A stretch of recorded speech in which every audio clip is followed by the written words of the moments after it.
Salam dəyərli şagirdlər. Bu gün biz 8-ci sinif kimya dərsliyində 2.1 kimyəvi rabitə və oktet qaydası mövzusunun başlığı altındakı sualların izahına birgə baxacağıq. Əvvəlcə öyrəndilərin tətbiq yerinə baxaq. Dövrü cədvəldən istifadə etməklə kalsium, hidrogen, bor, alüminium elementlərindən dublet qaydasına uyğun kimyəvi stabillik qazanan atomları müəyyənləşdirməmizi istəyir.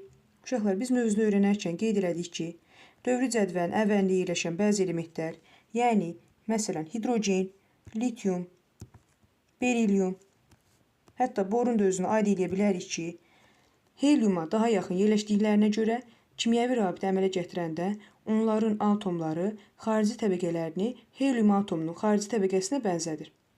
Ona görə də biz bunlara nə edə bilərik uşaqlar? Dublet qaydasını tətbiq edə bilirik. Gəlin ümumiyyətlə bizə verilən elementlərə baxaq. Bizə verilib kalsium, hidrogen, bor və alüminium. Uşaqlar, biz dövrü cədvələ baxsaq, görürük ki, kalsium və alüminiumun sıra nömrələri daha böyükdür. Kalsiumla alüminium daha yuxarı enerji səviyyələrinə malik olduqlarına görə biz onlara dublet qaydası tətbiq edə bilmərik. Yəni, onlara tətbiq olunan qayda oktet qaydasıdır. Ona görə biz kalsiumla alüminiumu çıxarsaq, yerdə qalır hidrogenlə bor. Hidrogenin elektron formulu 1s1 şəklindədir. Yəni, hidrogenin neytral halda bir protonu var, 0 olduğu üçün də bir elektronu olacaq. Özü neyini uşaqlar? Helyuma tamamlayır. Helyuma tamamlaması üçün helyumun elektron formulu 1s2 idi. Yəni, 2 elektron olmalıdır. Proton olduğu kimi 1 olur. 1 olduğu kimi qaldı. İyonun yükünü biz müəyyən eləsək, neyini uşaqlar? Protondan elektronu çıxacaq. Yəni, birdən də içini çıxsaq, bizim iyonumuzun yükü nə oldu? Mənfi 1 oldu. Biz nə görürük? Görürük ki, yükümüz əvvəl 0 idi, daha sonra mənfi 1 oldu. Yəni, yük azalıb. Yük azalırsa uşaqlar, deməli elektron sayı nə qədər olacaq? Artacaq. İyonumuzun yükü 1 vahid azaldığına görə elektronumuz isə nə edəcək? 1 vahid artacaq. Deməli, hidrogen nə elədi? Elektron aldı, özünü dubletə tamamladı. Daha sonra bora baxsaq, borun, baxın, sıra nömrəsi 5-dir. Neytral halda proton sayı elektron sayına bərabər olur. Özünü tamamlamalıdır 2-yə. 5-i qeyd eləsək, iyonun yükünü müəyyən eləsək, proton çıxısın elektron, 5 çıxısın 2, nə olacaq uşaqlar? Müsbət 3 olacaq. Nə görürük? Görürük ki, iyonumuzun yükü əvvəl 0 idi, daha sonra müsbət 3 oldu. Yəni, iyonun yükü artdı. İyonun yükü artdığına görə elektron sayı nə edəcək uşaqlar? Azalacaq. Deməli, 3 elektron nə elədi? Azaldı. Buradan da biz bunu görə bilərik uşaqlar. Baxın, biz nə görürük? Görürük ki, 1 elektron idi, sonra 2 elektron oldu. Demək, elektron sayımız nə oldu? 1 vahid artdı. Burada görürük ki, elektronumuz 5 idi, daha sonra 2 oldu. Demək, elektron sayımız nə oldu uşaqlar? 3 vahid azaldı. Bu qədər. İndi bizə hansı kimyəvi stabillik qazanan atomları müəyyənləşdirməmizi istədi? Deməli, bizim doğru cavabımız oldu hidrogen və bor. Natrium müsbət iyonu ilə neon atomunun oxşar və fərqli cəhətlərini müqayisəli təhlilini aparın. Gəlin baxaq, uşaqlar. Natriumumuzun özünün, baxın, sıra nömrəsi neçədir? 11-dir. Deməli, sıra nömrəsini qeyd eləsək 11 bizə natrium müsbət iyonunu veribdir. Bir də bizə nəyi veribdir uşaqlar? Baxın, neonu veribdir. Neonun sıra nömrəsi neçədir uşaqlar? 10-dur. İndi biz bunları müqayisəsini aparsaq, görürük ki, proton sayı 11-dir natrium üçün. Neon üçün proton sayı neçədir uşaqlar? 10-dur. Neytral olduğu üçün 0 yazacağım neon üçün də. Buradan da biz natriumun elektron sayını müqayisə eləsək, proton çıxılsın, elektron bizə iyonun yükünü verirdi. Deməli, elektronumuz nə olacaq uşaqlar? 10 olacaq. Deməli, 10 qeyd elədim. Neytral halda proton sayı elektron sayına bərabər olduğu üçün neonun da elektron sayı nə olacaq uşaqlar? 10 olacaq. Biz gördük ki, burada müqayisə aparanda gördük ki, proton sayıları bir-birlərindən fərqlənir. Elektron sayıları isə nədir? Uşaqlar bir-birinə bərabərdir. Daha sonra biz bunların elektron formulunu yazsaq, elektron formulunu yazanda biz, məsələn, natrium müsbət iyonu üçün yazanda elektron formulunu 1s2, 2s2, 2p6 olur. Neon üçün də elektron formulunu yazsaq, yenə də 1s2, 2s2 və 2p6 olacaq. Yəni, elektron konfigurasiyaları, elektron quruluşları nədir uşaqlar? Eyni olur. Daha sonra görürük ki, natriumun özü müsbət yüklüdür. Müsbət yüklü olanda nə olurdu uşaqlar? Kation olurdu. Neonun özü isə nədir? Neytral atomdur. Bu da onların digər bir fərqi olmuş olur. Daha sonra baxaq. Oktet qaydasını elementlərin metallıq və qeyri-metallıq xassələri ilə əlaqələndirin. Cavabınızı natrium və xlor misalında izah edin. Gəlin baxaq, uşaqlar. Natriumumuzun sıra nömrəsini nə görürük? Natriumun sıra nömrəsini görürük ki, 11-dir. Qeyd elədik. Xlorun sıra nömrəsi neçədir uşaqlar? O da 17-dir. İstəyirsiniz yenə də göstərək.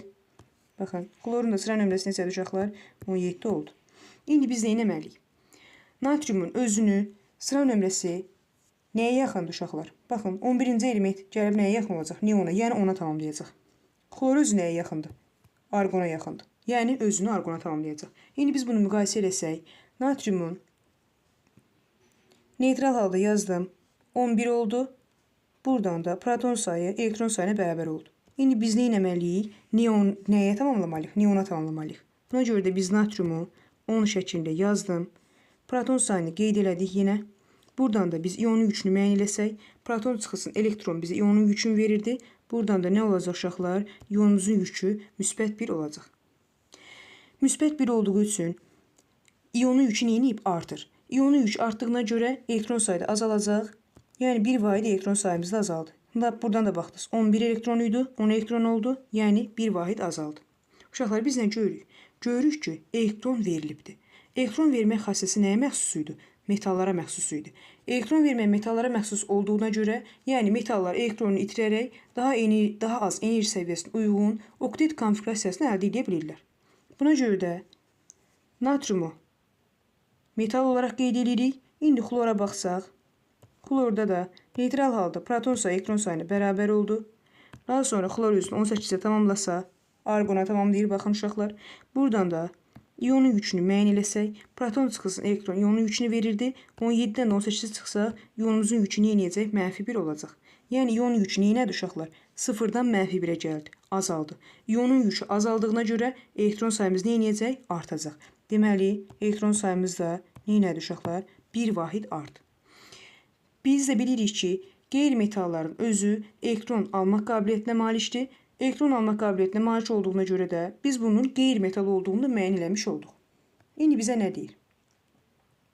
Nə deyir? Əlaqələndirdik. Cavabımızı natrium və xlor misalında izah edin. Uşaqlar, natrium və xlor misalında izah elədik. Biz də görürük ki, natrium müsbət və xlor mənfi. İndi bu digər mövzunun izahıdır. Natrium müsbət və xlor mənfi bir-birini də cəzb eləyəcək. Bir-birini cəzb eləyərək ion rabitəsi əmələ gətirəcək. İon rabitəsi də nə eləyir? Yəni natrium xlor kristalını buradan bizə yaradacaq. Bu qədər. Daha sonra öyrəndiklərinizi yoxlayına baxaq. Atomun kimyəvi stabilliyi nə deməkdir? Cavabınızı bir nümunə üzərində izah edin. Uşaqlar, atomun kimyəvi stabilliyi nə idi?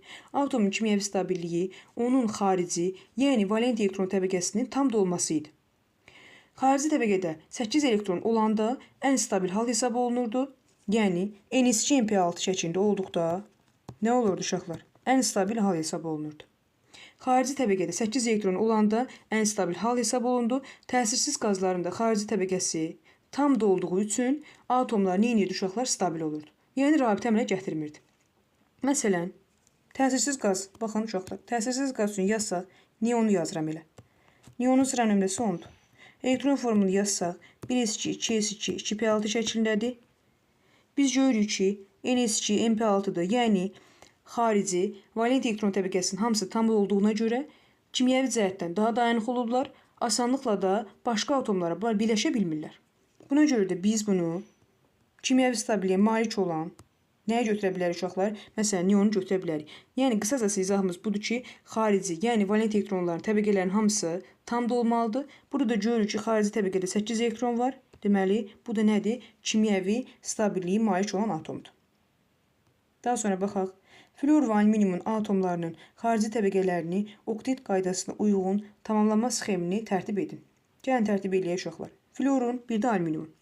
Baxaq. Uşaqlar, baxın. Flor nədir burada? Gəlin, biraz buranı təmizləyim. Flor görürəm ki, nəyə yaxındır? Neona yaxındır. Biz də bizdən alüminium istəyir. Alüminium da nəyə yaxındır uşaqlar? Neona yaxındır. İndi qeyd eləsək. Florun sıra nömrəsi 9. Neytral halda proton sayı elektron sayına bərabərdir. Gəlib nə edəcək özünü uşaqlar? 10-a tamamlayacaq. Buradan da biz ionun yükünü mənləsək, proton çıxılsın elektron olar. 9-dan da 10-u çıxsam, olacaq ionumun yükü -1. Yəni nə edib? Özünü neona tamamladı. Buradan da gördüyük ki, ionun yükü nə edir uşaqlar? 0-dan -1-ə gəlir. Yəni ionun yükü azalır. İonun yükü azaldığına görə elektron sayı da nə edəcək? 1 vahid artacaq. Ona görə də biz bunu müsbət 1 elektron yazırıq. Və yaxud da buradan görə bilərsiniz uşaqlar. 9 elektron idi, 10 elektron oldu. Deməli, nə edə elektron sayı 1 vahid artdı. Daha sonra alüminium qeyd eləsək, proton sayı elektron sayına bərabər oldu. Alüminium özünü 10-a tamamlasa, proton 13 qeyd elədik. Buradan ionun yükünü müəyyən eləsək, proton çıxılsın elektron ionun yükünü verirdi bizə. Yəni, müsbət 3, bizə dəqiq yazmadı. Müsbət 3 oldu. Aha. İndi biz görürük ki, ionun yükü nə edib? 3 vahid artıb. İonun yükü 3 vahid artdığına görə elektron sayı nə edəcək uşaqlar? 3 vahid azalacaq. Buradan da nə elədi? Gördük ki, flor özünü təsirsiz qaza tamamladı, yəni neona tamamladı. Alüminium da özünü nə edəcək? Təsirsiz qaza, yəni neona tamamlanmış oldu. Bu qədər. Daha sonra hansı elementlərin atomları elektron alaraq elektron quruluşu baxımından argon atomuna oxşaya bilər? Uşaqlar, argon atomuna yaxın olan, baxaq, argon atomu neçədir? Sıra nömrəsi 18. Argona yaxın olan, məsələn, xloru götürə bilərik, kükürdü götürə bilərik, fosforu götürə bilərik. Gəlin, xloru götürək, məsələn. Xlorun özünün sıra nömrəsi 17-dir. Proton sayı elektron sayına bərabər olacaq. Gəlib nə edəcək? Özünü tamamlayacaq argona. Argona tamamlaması üçün 18 oldu. İonun yükünü biz müəyyən eləsək, görürük ki, proton çıxılsın elektron ionun yükünü verirdi bizə. Yəni, -1 olacaq. İonun yükü nə edib uşaqlar? 1 vahid azalıb. 1 vahid azaldığına görə elektron sayı nə edəcək? 1 vahid artacaq.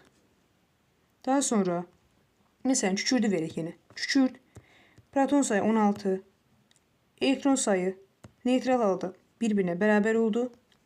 Kükürd özünü nə edir? 18-ə tamamlayır.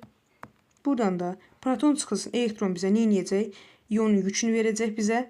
Bu da olacaq -2. İonun yükü nə edir uşaqlar? Azalır. İonun yükü azaldığına görə də elektron sayı nə edəcək? Artacaq. Neçə vahid? 2 vahid artdı. Və yaxud da buradan gördünüz ki, 16 idi, 18 oldu. Demək, elektron sayı nə elədi? 2 vahid artdı. Baxaq. Bu qədər. İzahımız bu qədər idi uşaqlar. Gələcək mövzuların izahında görüşənə qədər